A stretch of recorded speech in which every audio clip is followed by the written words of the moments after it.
Si me hubieran dicho lo que me esperaba allí, no les habría creído. Siempre sabía que en cada minuto del día había alguien vigilándonos. Les miras y luego miras a la pistola y dices, mierda, ¿qué hemos hecho?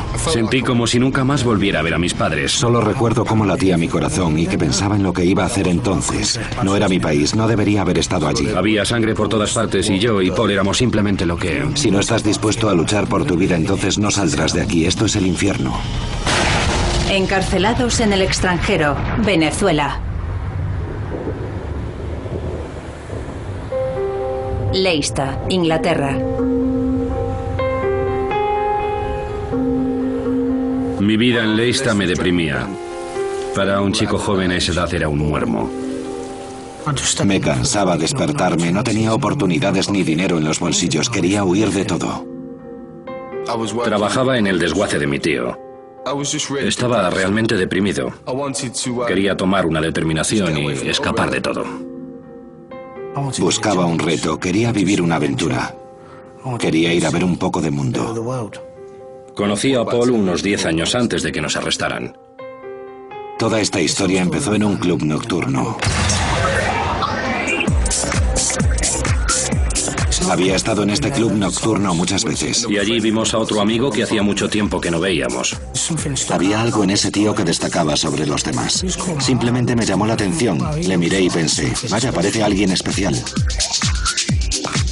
Parecía que había vivido fuera. Tenía la piel bonita y parecía tener dinero. Ropa buena, zapatos buenos, joyas buenas. Tenía mucho dinero. Dijo que acababa de regresar de un país muy caluroso. Nos dijo que Venezuela era el sueño de cualquier joven. Chicas guapas, playas, palmeras. Jamie dijo que si quería algo de lo que tenía, podría hablarle a aquel chico de allí sobre él.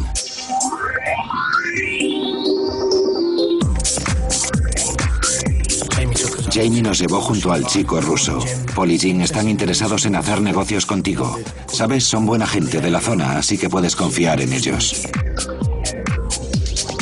El tío ruso me preguntó si había estado alguna vez en el extranjero y yo nunca había estado en el extranjero en mi vida.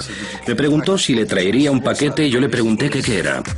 Él dijo, bueno, son drogas, pero necesito que seas honesto conmigo y me digas que puedes hacerlo.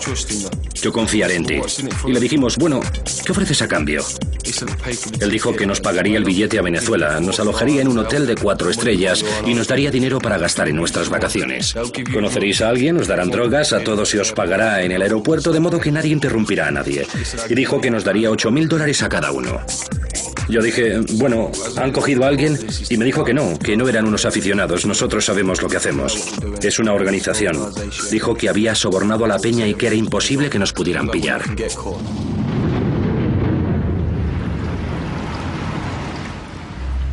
Me estaban ofreciendo la oportunidad de salir y hacer algo con mi vida. Aunque era arriesgado, solo tenía que hacerlo una vez. Eso es lo que decíamos. Lo haríamos, pero solo lo haríamos una vez. Solo un golpe, cogeríamos el dinero y solo sería eso, el verdadero comienzo de nuestra vida. Sentía que no arriesgaba nada.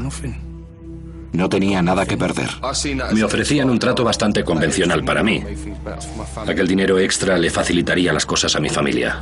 Puedo hacerlo. Me repetía a mí mismo que podía hacerlo. Podía lograrlo. Por lo que a mí respecta, éramos unos críos ingenuos. Éramos unos ingenuos. El tío quería hacerlo rápido. Quería ponerlo todo en marcha lo antes posible. En una semana todo estaba preparado. Por la mañana, llamaron a la puerta. Y era Jamie. Coged vuestro equipaje, chicos, nos vamos todos al aeropuerto y solo lo supimos en aquel momento, así fue. Nos miramos el uno al otro lo suficiente como para saber que teníamos que hacerlo entonces. En el coche recuerdo que hacía frío, que llovía. Era horrible en la autopista. Recuerdo que llovía sobre el salpicadero y solo pensaba en salir de ese tiempo horrible. Voy a descansar de todo esto.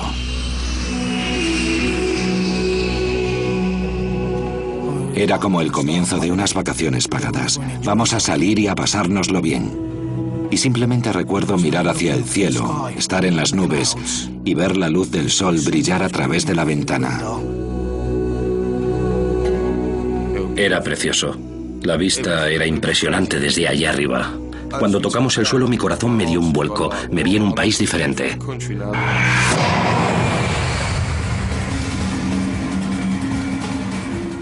Tan pronto sales del aeropuerto te das de narices contra el calor. No podía respirar a causa del cambio de clima y no estaba preparado para ello. Todo lo que recuerdo es que el calor era muy intenso. Te quedabas sin aliento. Paul y yo desentonábamos. Todo parecía limpio, todo era nuevo. Los dedos se le salían de los zapatos. Era un mundo completamente diferente. Y hay palmeras, están ahí, colegas, son auténticas. Sabes, nunca había visto una palmera en mi vida y ahora las estoy viendo y pienso, sí, era un hotel caro. Este tío se había gastado una pasta, era todo muy profesional. Un lugar muy bonito, 4 estrellas, balcón, de todo. Los suelos de mármol y las grandes columnas y los 3, 4, 5 pisos. Y el agua de la piscina de un azul cristalino. Estábamos a gusto porque pensábamos que ese tipo había invertido una buena cantidad en esto. Y no es algo de los barrios pobres, todavía parecía positivo. Me sentía libre. Sentía como si mi vida estuviera empezando, eso es lo que me parecía. Era la primera sensación de libertad que había sentido.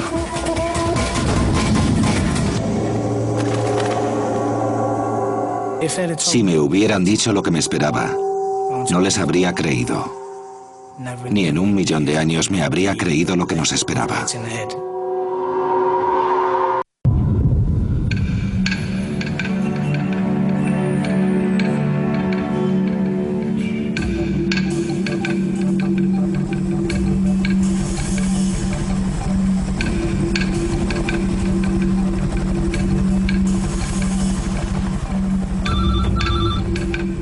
El primer contacto que tuvimos fue en nuestro segundo día de estancia en el hotel. Recibimos una llamada y nos dijeron que un tipo nos esperaría fuera del hotel. Paul estaba tan asustado como yo. Sabíamos que teníamos que seguir adelante con el trato. A partir de entonces ya no había vuelta atrás.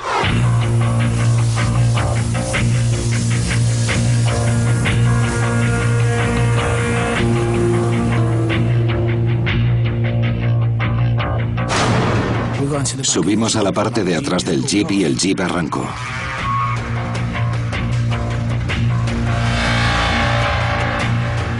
Se entreveía que llevaban algo en la parte trasera, aparte de las armas. Nunca antes había visto a nadie llevar un arma.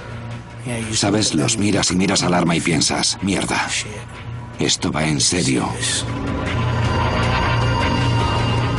Este tío me estaba levantando el brazo y pensaba en lo que hacía, y resulta que estaba tomando las medidas.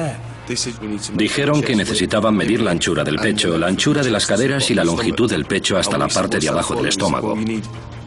Luego les preguntamos para qué y ellos dijeron, bueno, necesitáis chalecos antibalas para meter cosas dentro. Y dijimos, bueno, ¿eso no se verá? Y contestaron, no, estaréis bien, llevaréis una camisa y no lo verá nadie. Nos dijeron que nos llamarían pronto, nos llevarían a un apartamento, nos pondrían las drogas encima y nos llevarían al aeropuerto. Y entonces fue cuando supimos lo que era esto. Ese fue el día que estábamos esperando. Y fue entonces cuando Paul y yo llegamos a la conclusión de que teníamos que disfrutar con lo que teníamos entonces y seguir adelante con ello.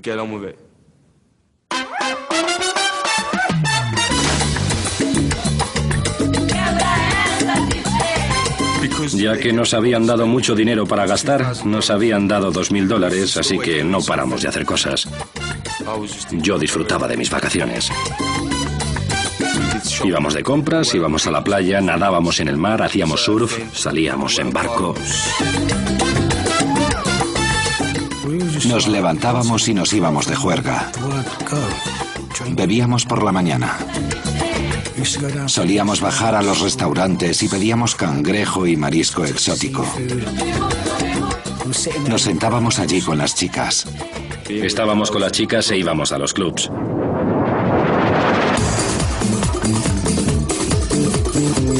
No éramos como un grupo de jóvenes amigos que se tiran cerveza por encima y cosas así. Las mujeres estaban de pie con sus copas de champán vestidas con elegantes vestidos brillantes. Todo en sí era una escena diferente. A donde quiera que fuéramos nos silbaban y nos gritaban y todos nos querían. Todos nos trataban como si fuéramos estrellas de cine.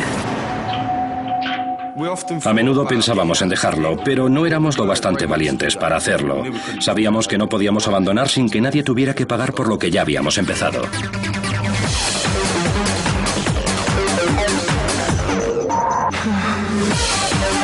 Un tío holandés, Jimmy, nos ofreció cocaína. Había fumado marihuana antes, pero nunca cocaína.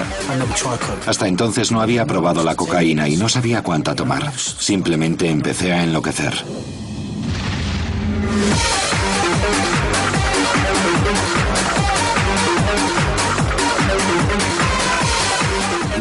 Estaba cortándola y haciendo cada vez más rayas.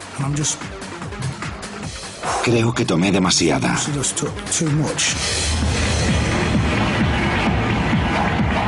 Sentía como mi corazón se aceleraba y todo se volvía negro. Y tuvo un ataque. Su corazón estaba latiendo demasiado rápido. No podía respirar y sudaba y se puso blanco. Y yo le abofeteé e intenté despertarle. No conseguía verle porque tenía la visión borrosa. Le eché un poco de agua y le dije, vamos, Paul, ¿qué pasa? Sentía cómo se encogía mi pecho y empecé a sentir pánico y pensé que iba a morir. Me asustó. Pensé que iba a perderle. Al final pensé que se acababa y le llevé al hospital. Hacía mucho calor. Mi cabeza me estallaba. Podía sentir los latidos del corazón en mi cabeza. Lo cogí y lo metí en el asiento trasero de un taxi. Y le dije al conductor que nos llevara a un hospital. Dios, voy a morir. ¿Qué era esa mierda que había tomado? Pensé que Paul iba a morir. Voy a morir, me sentía fatal y me entró el pánico. Empezó a entrarme pánico. Y le llevé al hospital y conseguí que le viera un médico. Me pusieron una inyección para calmarme. Estaba en el hospital pensando qué tontería había hecho.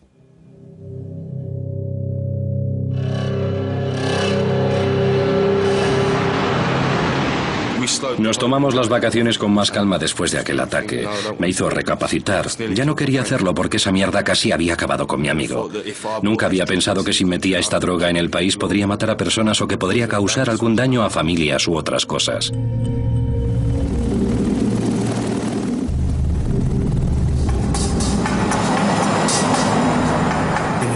Era como una cuenta atrás, ¿sabes? Dios, está ocurriendo ahora, está ocurriendo. Recuerdo que al estar en el hotel, oía el bullicio de la calle. Pero por dentro sabes que vas a estar haciendo algo peligroso. Me había metido en un chanchullo del que no podría salir. Y entonces me arrepentí de todo. Empecé a recordar la vida en Leicester, lo que había dejado atrás. Tal vez no fuera tan malo después de todo. Hablé con mi madre. Yo me sentía como un crío. Me sentía atrapado.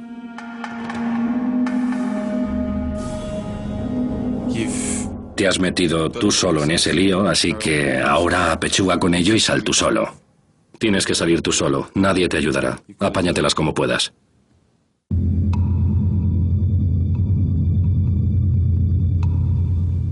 La noche anterior, Paul y yo nos quedamos en la habitación.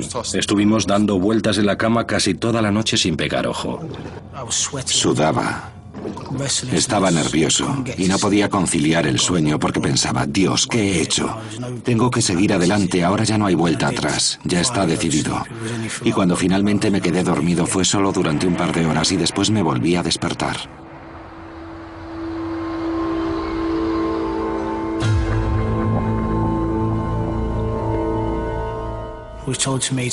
Nos dijeron que nos reuniéramos con ellos fuera. Recuerdo que dejamos la playa atrás. Y luego regresamos conduciendo a Caracas.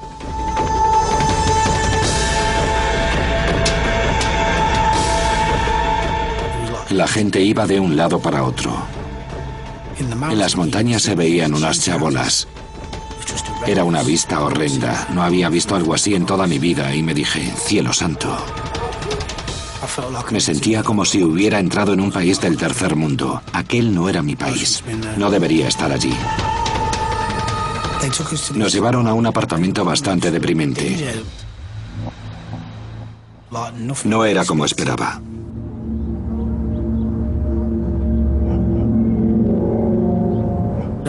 Recuerdo que ellos estaban comiendo y yo pensaba, ¿qué estáis comiendo? El glamour asociado con las estrellas del pop. Tú lo asocias con la cocaína, luego miras el apartamento y allí no hay nada de glamour. Era la parte de mi vida que más miedo me daba y que yo nunca había experimentado. No entendía sobre qué hablaban, no entendía lo que querían, no entendía cuáles serían sus próximos movimientos. Éramos unas simples marionetas. No es la clase de gente con la que pudiera discutir. La única opción era obedecerles. A menos que quisieras tener una bala metida entre ceja y ceja, no podías hacer nada. Estaba allí para hacer lo que tenía que hacer y luego me iría. Estaba deseando salir del apartamento y recuerdo haber pensado, mierda, tengo que hacerlo. Los dos tipos me dijeron que entrara en la habitación y me quedé allí y tuve que quitarme la camisa.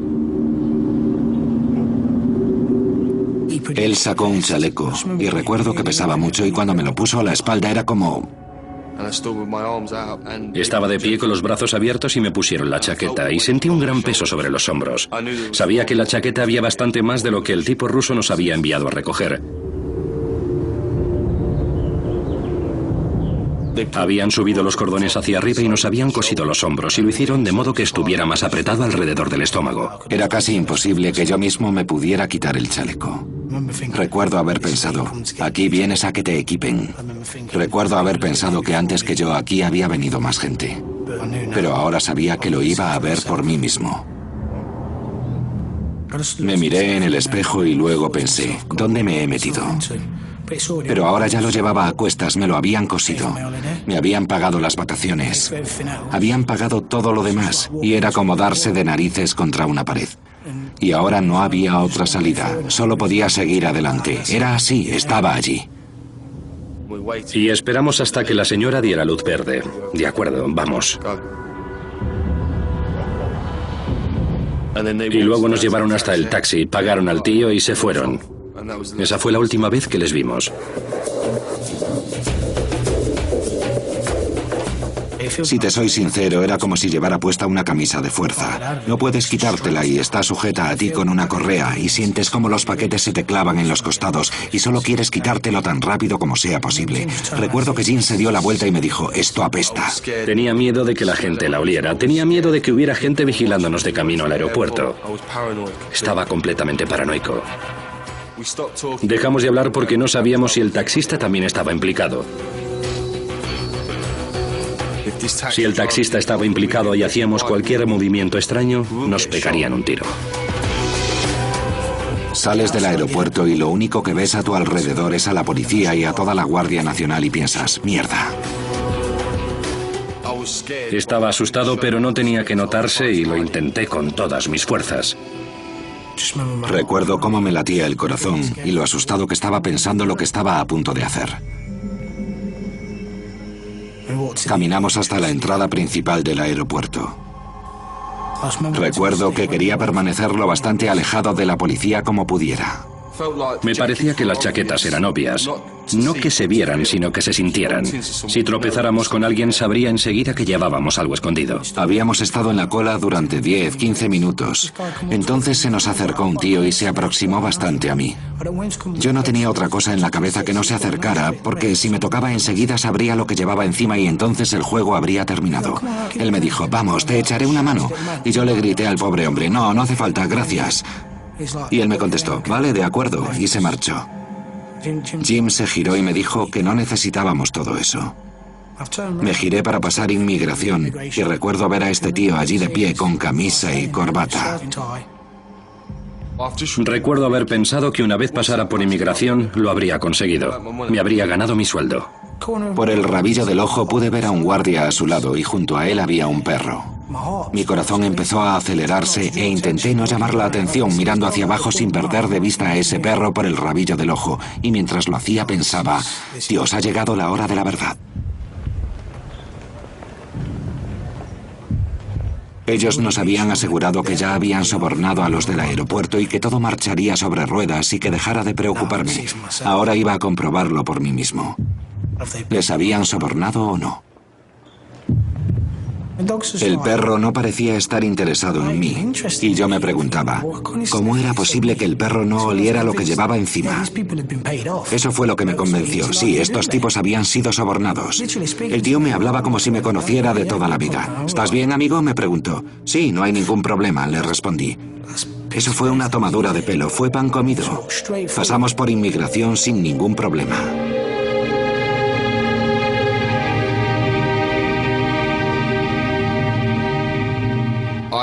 Estaba convencido de que lo habíamos conseguido. Creí que había pasado por la puerta y que estaba allí sentado mirando a Paul y pensando, sí, lo hemos conseguido, se acabó. Estaba tan convencido que me quedé dormido. Me quedé dormido sobre el hombro de Jim.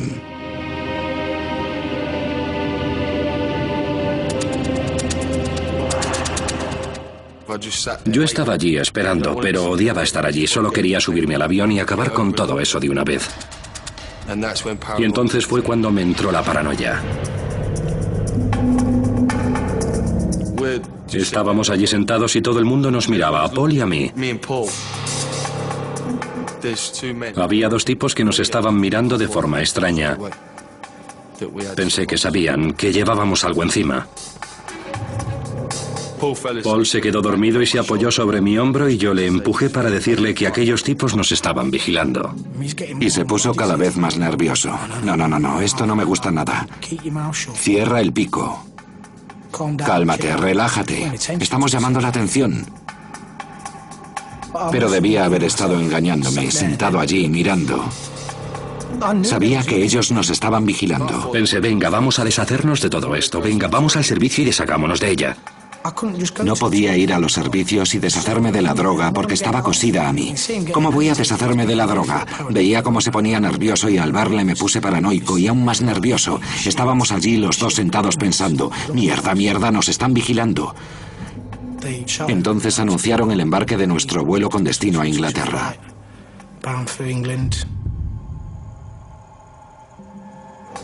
Al bajar por el túnel y ver a esos tipos cara a cara, recuerdo haber mirado un poco hacia atrás y entonces allí estaban los dos tipos que nos habían estado vigilando. Me giré y le dije a Jim, mierda.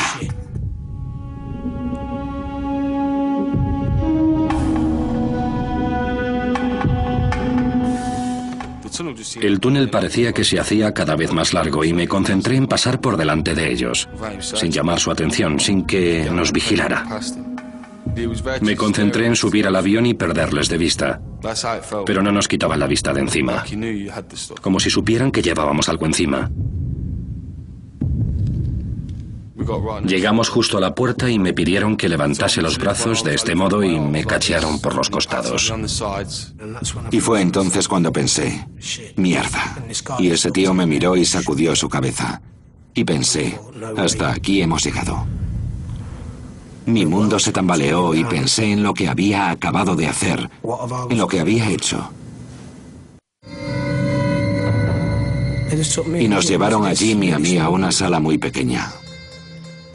Nos gritaban para intimidarnos. Era bastante aterrador no saber lo que nos estaban diciendo, no sabías lo que estaba pasando. Fue entonces cuando empecé a darme cuenta de que no íbamos a salir pronto de esa sala, ni mucho menos. Aún llevaba puesto ese chaleco antibalas y quería que me lo quitaran de encima, ya había aguantado bastante. El tío se me acercó por detrás, tenía una navaja y hacía como si quisiera sacarla. Y recuerdo quitarme la chaqueta y recuerdo oír el ruido que hizo cuando cayó sobre la mesa. Fue entonces cuando supe que allí había mucha cocaína. Mientras la separaban estaban temblando de miedo. Y me preguntaba por qué demonios lo había hecho. Recuerdo que pensé que mi mundo se había acabado. Nunca iba a salir de aquella mierda, aquello era el fin. Sentí una pérdida muy profunda. Sentí como si nunca volviera a salir de ese país ni ver a mis padres. Y que eso era el fin. La había jodido. En aquel instante los dos estábamos muertos de miedo. Estábamos acojonados porque creíamos que íbamos a morir. Pararon un taxi fuera del aeropuerto y nos metieron dentro. Parecía algo surrealista. Nos habían confiscado toda aquella droga y esos tipos nos habían metido en un taxi para llevarnos quién sabe dónde. Cuando paramos delante de la comisaría de La Vega y alcé la vista y vi ese edificio gris de 5 plantas con barrotes en todas las ventanas, pensé que quizá no nos meterían en el calabozo a las primeras de cambio. Cuando llegamos temí por mi vida porque oíamos los gritos de los presos. Se oía cómo golpeaban los barrotes con las navajas. Parecía que había una revuelta. Cuando la policía nos interrogó, nos miraban de un modo que decían: chicos, no sabéis lo que os espera escaleras arriba. Subimos las escaleras. La comisaría apestaba. Todas las paredes apestaban. Pasamos por delante de 3 celdas y los presos salieron y nos dijeron: gringo, gringo y todo eso. Y nos quedamos alucinados. A algunos de ellos les faltaban un par de dedos y tenían la dentadura hecha un asco. Parecía como si estuviéramos en otro mundo. Y nos agarraban de los vaqueros y nos tiraban de la ropa. Y había 5 tipos rodeándome con navajas y se me acercó uno de ellos y me dijo que le diera mi chaqueta y mis zapatos, si no me mataría.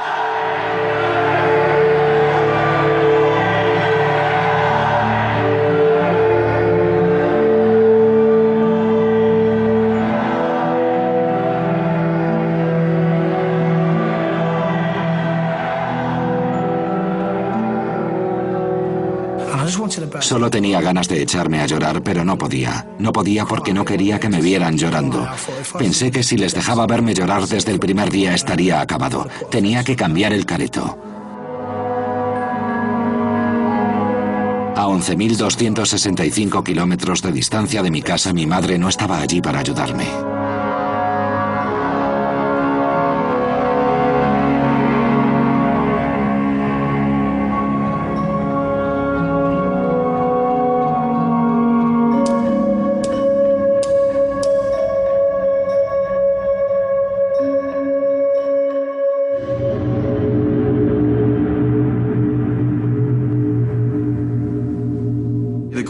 Los guardias vinieron a buscarnos. Habíamos pasado 4 días encerrados sin ver la luz del día y cuando abrieron la puerta, me escocieron los ojos. Nos llevaron a un cuarto y cuando entramos lo primero que vimos fue un montón de cámaras que nos estaban filmando. James Miles y Paul Losby fueron arrestados en el aeropuerto de Caracas con 10 kilos de cocaína atada al pecho. Miré a Jim. Quería taparme la cara porque pensaba que mi madre iba a verlo. Fueron arrestados cuando estaban a punto de embarcar en un avión con destino a Londres. Según su declaración, fueron obligados a hacerlo por los señores de la droga. Ese tipo nos apuntó con una pistola en la cabeza. Ese tipo iba a dispararme. Nosotros no hemos hecho nada malo. Nosotros solo habíamos venido de vacaciones. Toda mi familia, toda la gente que conozco iban a verlo y no podía impedirlo. Conseguí hablar con mis padres 1 semana y media después de que me arrestaran en el aeropuerto. Mi madre me dijo que me quería y le restó importancia al asunto, siempre sería su hijo. Y esa fue la primera vez que lloré después de hablar con mi madre. Volví a la celda y me puse a llorar. Le confesé a mi madre lo arrepentido que estaba. No sabía lo que había hecho. No sé por qué les dejé, por qué dejé a mi madre o la vida que llevaba allí. Estaba muy arrepentido. No sabía cómo disculparme. Me había quedado sin palabras, no sabía qué decir. Solo dije, lo siento.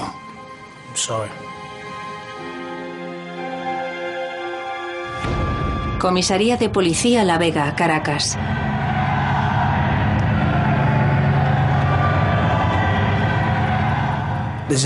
La tensión se respiraba en el ambiente. Cuando les miras directamente a los ojos, tienen la mirada vacía. Me enteré de que habían violado a un tipo. Incluso oí cómo violaban a alguien. Te sientes impotente porque no puedes ayudarle y porque él no puede defenderse. Quizá le apuntaban con un arma en la nuca o tenía un arma encañonada en su boca. Eso fue lo peor, tanto para mí como para Paul. Porque lo oíamos, pero no podíamos hacer nada al respecto. Era muy duro. Estaba desesperado porque me sentía impotente. Cualquiera podría entrar en la celda en mitad de la noche y no sabía si iba armado ni lo que quería. Tras haber permanecido 8 meses encarcelados en la comisaría de policía de La Vega, James y Paul fueron sentenciados a 4 años, no por tráfico de drogas, sino por posesión ilegal. Hoy, en un dramático e inesperado giro de los acontecimientos, James y Paul han sido sentenciados a 4 años, no por tráfico de drogas, sino por posesión ilegal. Después de estar en La Vega durante 1 año y medio, creía que no saldría vivo de allí, y sabía que nadie podría echarnos una mano, ni siquiera los abogados. Nuestro dinero no servía para nada, no teníamos escapatoria.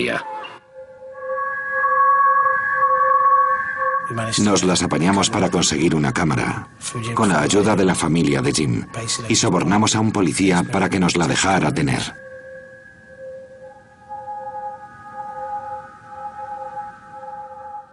En las imágenes veo un tipo que necesita ayuda. Verme de aquel modo, en ese estado, esa persona no era yo. Era como si estuvieras poseído, ves tu lado oscuro. Para seguir adelante intentas evadirte de la realidad. Era como si creyera que nunca más vería a mis padres.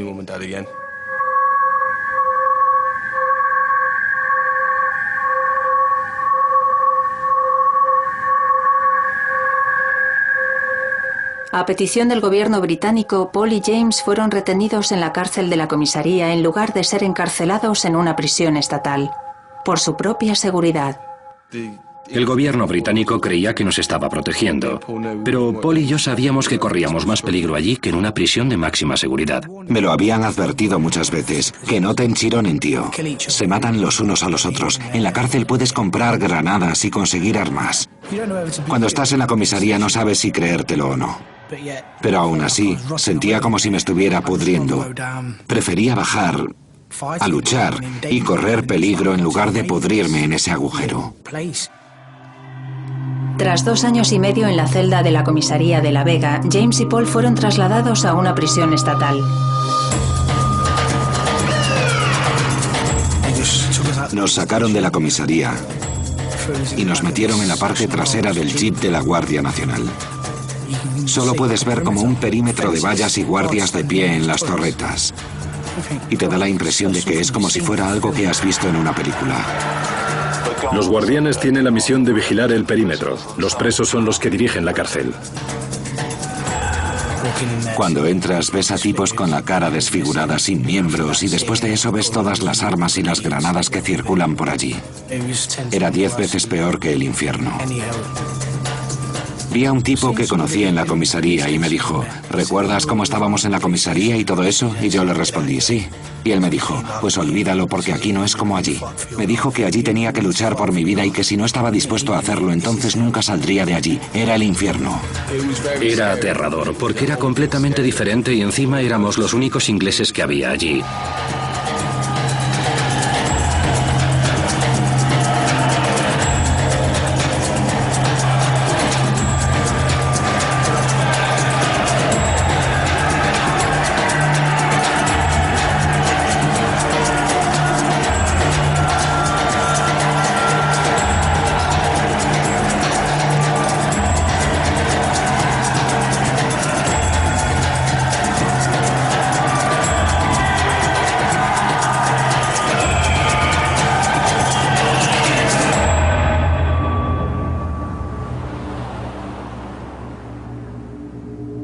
En la primera semana que estuvimos allí, nuestro compañero de celda nos preguntó si habíamos visto morir a alguien. Le dijimos que no y él nos contestó, bueno, pues hoy alguien morirá. Estábamos allí dentro charlando, esperando que trajeran la comida. Y de repente hubo una especie de explosión.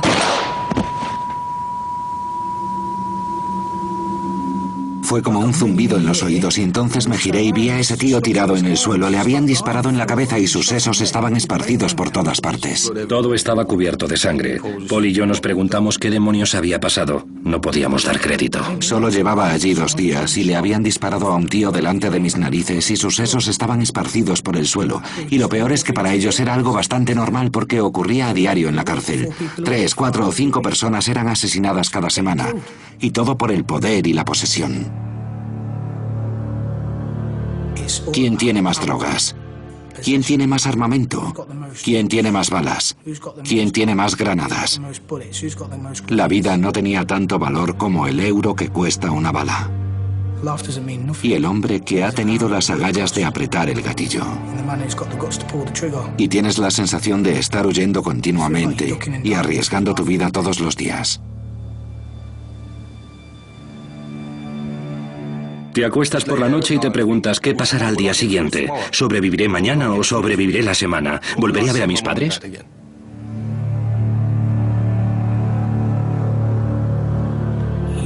Estábamos viviendo en su sociedad, en su mundo, con sus reglas y sus leyes, donde la moral no tiene cabida.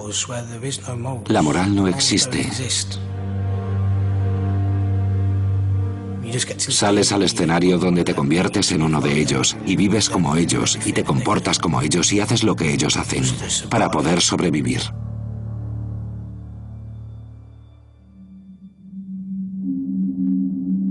Tras haber cumplido 3 años y medio de los 4 de su sentencia, James y Paul esperaban recibir noticias sobre su puesta en libertad. Habíamos estado allí encerrados durante 4 años y medio y un día los de la embajada nos visitaron y nos trajeron dinero y cartas de nuestras familias. Se pasaba por allí para poner a la gente al corriente sobre sus sentencias y sobre los casos. El nombre de Jim y el mío fueron los primeros en ser nombrados. Creíamos que obtendríamos algún beneficio y que estábamos a punto de salir de allí. Jackie de la embajada estaba allí y nos dijo que la fiscal no estaba contenta con nuestra apelación y que parecía que nos enfrentábamos a una condena de 10 años. Y Paul y yo nos desmoronamos. Creía que estaba a punto de estallar. Literalmente era como si nos hubieran cerrado la puerta de golpe. Quería disparar a discreción a todas las personas que se encontraban en aquella sala. Creía que nunca saldría de aquel maldito agujero. Aquello fue la gota que colmó el vaso. Pensé que la embajada británica me había sentenciado 10 años, pues a la mierda con los ingleses. Seré venezolano. Podría decir que a partir de entonces fui venezolano y actué y viví como un venezolano. 3 tipos se acercaron a mí con un arma y me preguntaron si quería ir con ellos. Les pregunté que qué iban a hacer. Ellos me contestaron que jugara a la ruleta rusa con las pistolas, que iban a disparar a diestro y siniestro, iban a meterse en líos. Y les dije, vale, aquí estamos esperando. Y un día me dieron una 9 milímetros. Y pensé que me daría una vuelta por la cárcel con ella, para enseñársela a todos, para que supieran que tenía un arma y que quería usarla. Quería vivir mi vida de ese modo. Salí afuera y lo vi allí dando vueltas con una cara de loco que no veas. Con los brazos cruzados, mirando fijamente la 9 milímetros, y estaba paseando dando vueltas sin parar. Caminé hacia donde él estaba y le dije, ¿qué pasa? ¿No lo ves? Quería llorar, pero no podía. ¿Qué pasa? Ahora verán esos. Conmigo no se juega. Ya he aguantado bastante. Si alguien se mete conmigo, ellos se lo habrán buscado.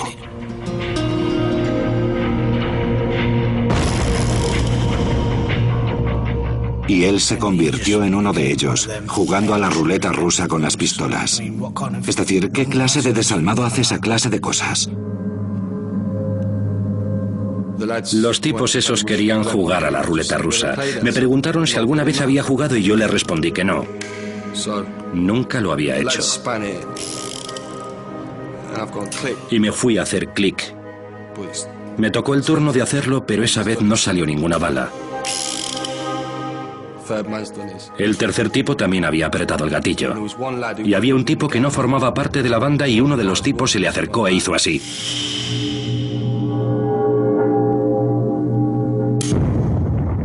Tuvo suerte de que la bala no saliera disparada y el tipo se quedó alucinado.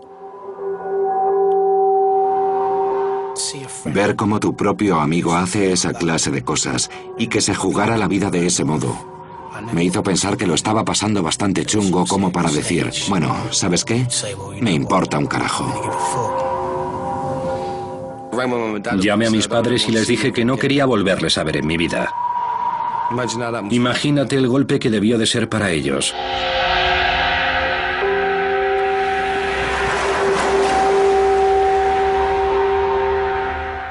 Tenía la autoestima por los suelos. Ya no era necesario seguir viviendo. Quería poner fin a todo esto. ¿Qué estás haciendo, tío? ¿Qué voy a hacer si no estás aquí conmigo? ¿Qué voy a hacer si te vas? Tenía tantas ganas de ver a mis padres que hacía que se me quitaran las ganas de acabar con mi vida.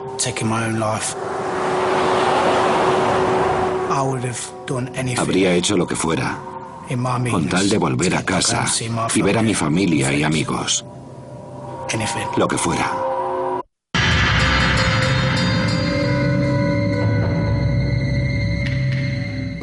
Era sábado y todo el mundo estaba gritando: ¡ha llegado la juez! ¡Ha llegado la juez!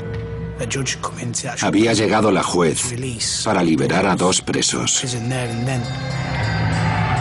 Así que cogimos todos nuestros papeles. Y Jim y yo pensamos en probar suerte y preguntamos si podíamos ver a la juez. Ella se giró y dijo: si tenéis vuestras credenciales, si tenéis todo lo que necesitáis, sí, os dejaremos libres. Paul y yo nos quedamos sin palabras. Y luego ella dijo: vale, podéis iros, pero tenéis que encontrar un trabajo y acudir a trabajar todos los días. Durante la semana volveréis a la cárcel a dormir hasta el año 2007. Tan pronto nos dejaron en libertad, lo único que podía pensar era en fugarnos. De ningún modo me iba a quedar allí después de haber cumplido 5 años. Sabía que no me quedaría mucho más tiempo en aquel país. Estaba impaciente por llegar a casa. Según sus leyes, en su país todo ciudadano tiene que tener una forma de identificación. Mi identificación era un pasaporte. La posibilidad de huir surgió cuando la embajada nos devolvió nuestros pasaportes. Si nos íbamos juntos sería la mayor locura que podíamos haber hecho porque habíamos entrado en el país juntos, así que planeamos que huiríamos por separado. Así que acordamos que Jim se marcharía por el aeropuerto de Venezuela y yo por el de Colombia. Era la primera vez en 4 años que me había separado de Jim. Se me hacía raro que mi amigo se alejara en otra dirección. Ahora Paul y James planean por separado su huida de Venezuela. No tenía dinero ni nada. Conseguí un montón de ropa de un amigo. La cogí y la vendí toda. Y con eso compré mi billete de autobús a Colombia. Subí en el autobús destino Colombia. Ahora ya estaba. Me iba de Venezuela y me iba para siempre. Y no iba a volver. Decidí esconderme durante una semana hasta que mi padre viniera. Iba a venir con dinero para comprarme un billete de avión para salir del país. Su vuelo se canceló y vino una semana más tarde. Así que tuve que esconderme una semana más hasta que viniera mi padre. Y me escondí delante de la comisaría porque no miran delante de sus narices. Me estaban buscando, pero no daban conmigo. Cuando llegamos a la frontera colombiana no quería pasar por inmigración, no quería llamar la atención. Inspeccionaban a todo el mundo. De haberme pillado me habrían enviado de vuelta a la cárcel 6 años más. Ese era el riesgo que corría intentando volver a mi país. Por alguna razón desconocida, el conductor pasó directo. Ni siquiera le detuvieron y tampoco le dijeron nada, nada de nada. Cuando llegué al otro lado de la frontera llamé a mi madre y le dije: mamá, lo he conseguido, estoy en Colombia. Y le dije que necesitaba que me enviara algo de dinero. Me reuní con mi padre en el aeropuerto y allí me dio el dinero que había traído. Mi padre se fue aquella misma noche y me pidió que le llamara por la mañana y me pidió que me asegurara que comprara un billete a Colombia y le prometí que lo haría. Cuando llegué a la oficina de Western Union en Colombia, mi madre me había enviado unas 1.800 libras, que en pesos colombianos era algo como un buen fajo. Y desde allí me fui directo a una agencia de viajes, todo en el mismo día. Un vuelo a Inglaterra, por favor. Aún en Venezuela, James compró un billete a Inglaterra vía Colombia. Aeropuerto Maiquetía, Caracas, Venezuela. Me fui camino al aeropuerto y eso fue mucho más terrorífico que cuando me senté allí con las drogas. Si un policía me hubiera descubierto en el aeropuerto, creo que hubiera intentado cargármelo. O si no, él me hubiera tenido que matar porque no estaba dispuesto a volver a la cárcel. Aeropuerto El Dorado, Bogotá, Colombia. Pensé: Dios mío, tengo que pasar por esto otra vez. Y este aeropuerto es 5 veces más grande. Estoy en Bogotá, Colombia. Su control de inmigración tiene que ser muy estricto. Tenía que echarle coraje.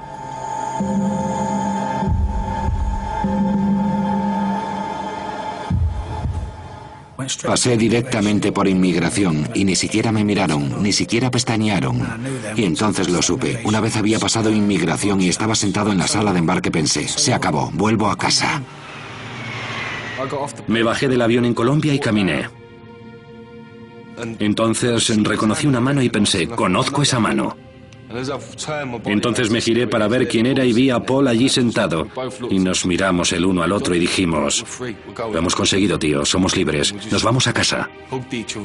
Nos abrazamos y dijimos, nos vamos a casa. Ya está, se acabó. Y así fue. Aquella fue la luz al final del túnel. Nos esperaba un avión para volver a casa. Mi pesadilla había terminado. Me iba a casa con mi madre.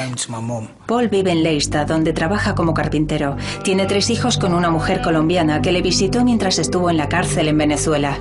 Ya no me siento culpable por lo que hice, porque he regresado y llevo 6 años en Inglaterra y las cosas han cambiado.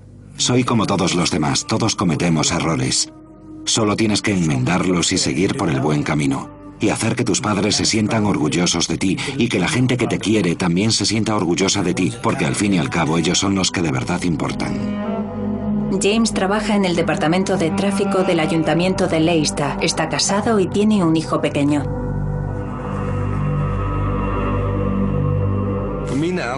Para mí ahora, mi futuro es mi hijo y darle todo lo mejor que pueda.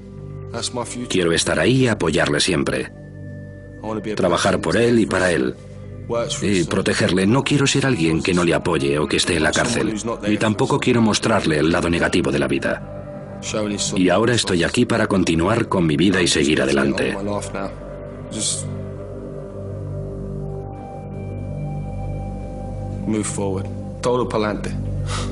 Hacia adelante.